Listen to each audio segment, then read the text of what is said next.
Okay, guys, the Cruiserweight tournament has finally wrapped up, and here are my overall thoughts, good and bad, of the Cruiserweight tournament. I'm just gonna go straight into the good first.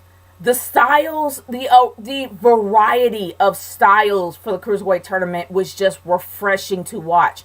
There's so many things that I don't really know about the cruiserweights in general, and you learn a lot from this thing.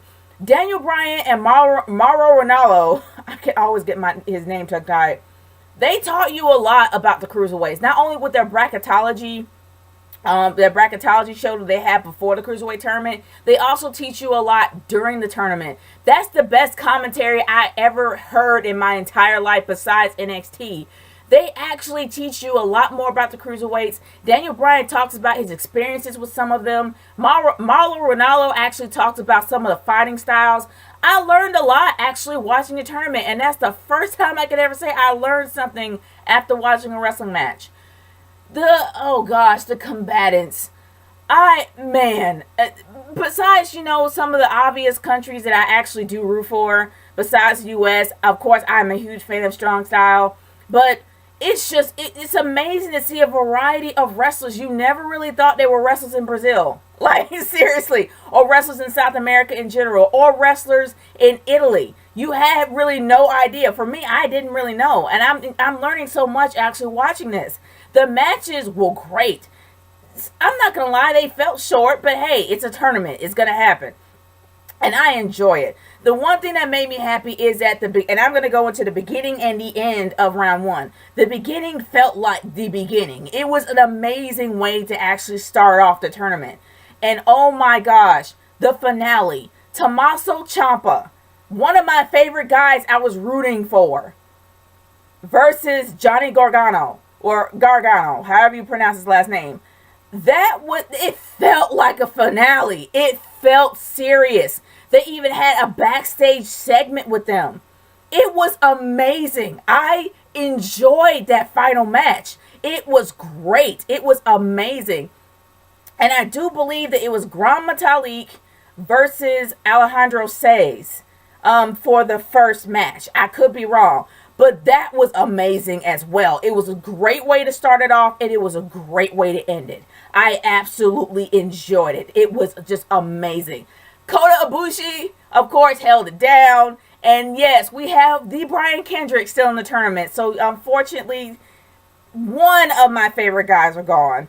But at least we still have two. And I love the finale, how so much heart these guys still have in that match, as well as Tommaso Ciampa giving credit where credit is due, hugging let's just say he's his brother. That's his brother right there, man. That's his brother from another mother. And he literally gave him some mad respect. Even though he was pissed behind the scenes and it looked like he was just tired of him talking about Johnny Wrestling.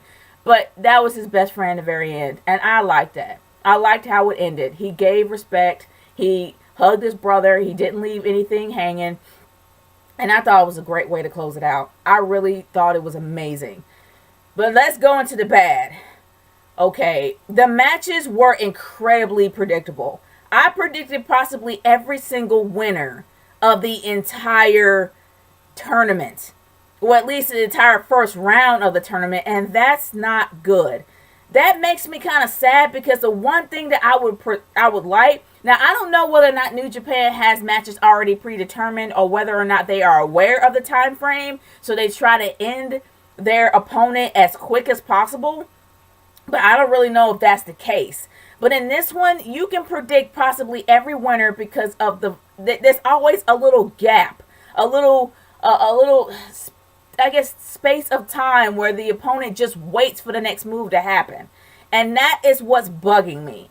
I wanted this to be a tournament to where you cannot predetermine who the champion or who the winner of the match is going to be. I don't want to see that. We see that at Raw. We see that in SmackDown all the time. We even see that in NXT. I wanted this tournament to be something new, to where we really would never know who is going to win or not. If this is 20 minutes, that gives you plenty of enough time to put your opponent away, and it brings some seriousness and maybe a lot of credibility to the CWC. And that's what I wanted to see. I don't want to see a predetermined match. I see that all the time. But unfortunately, all these matches were incredibly predictable, and that just bugs the crap out of me. And that goes into the second thing that pisses me off. Every single person from the US was cocky. Like, they were cocky, they were showboats. You do that with your character once you get in the business. Once you get in the WWE, sure, refine your character, find out what you want to be for your character. Go ahead, do that. But this is a cruiserweight tournament. This is not a chance to entertain the crowd or be a showboat. This is a chance to literally grab that brass ring in order to move on in your career. Take it freaking seriously. Now, I know there were a few characters from other countries that did the exact same thing. And that bugged me a little bit too. But it bugged me more because the U.S., there was a lot more U.S. than it was from other countries. And for crying out loud, take it freaking seriously. Don't be moonwalking in the crowd. Don't be going out there with an afro pick. And yes, unfortunately, there were mostly black men that were like that. And that's kind of jacked up. I'm just saying. You can say what you want. I don't freaking care. But the thing about it is that if this is a cruiserweight tournament that's supposed to be taken seriously, take it freaking seriously. I mean, shoot, Tommaso Ciampa and Johnny Gargano were from the U.S., but they took it more seriously than the other guys.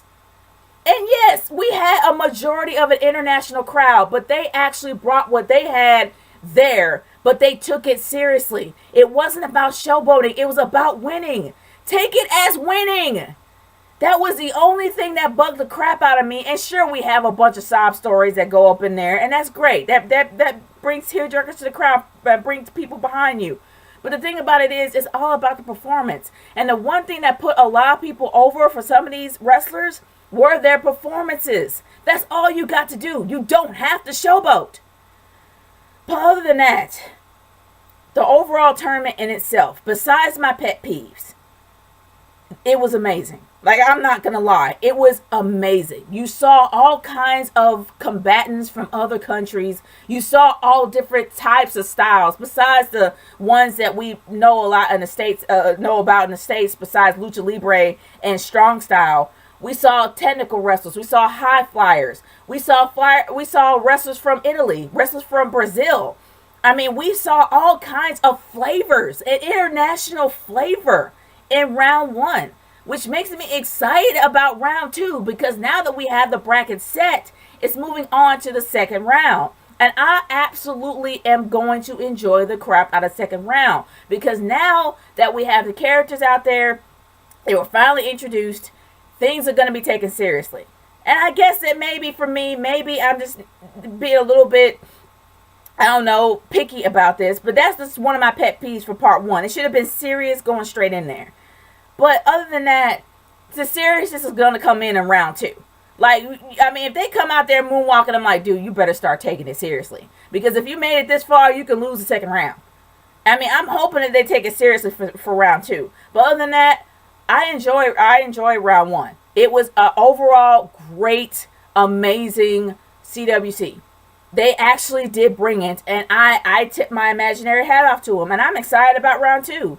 But what are your thoughts about the CWC tournament? And honestly, guys, I'm going to probably put a poll on this to see what you guys thought about round one. So I'm going to put a poll somewhere in the card up there, and I want to know y'all's thoughts. Let me know what you guys really think about the CWC, especially about round one. Let me know what you think about round one. I will leave a poll up there for you guys to leave your comments on, or to at least vote on, because I'm curious to see what y'all's thoughts are. Naturegirl 30 signing off. Peace out. Later.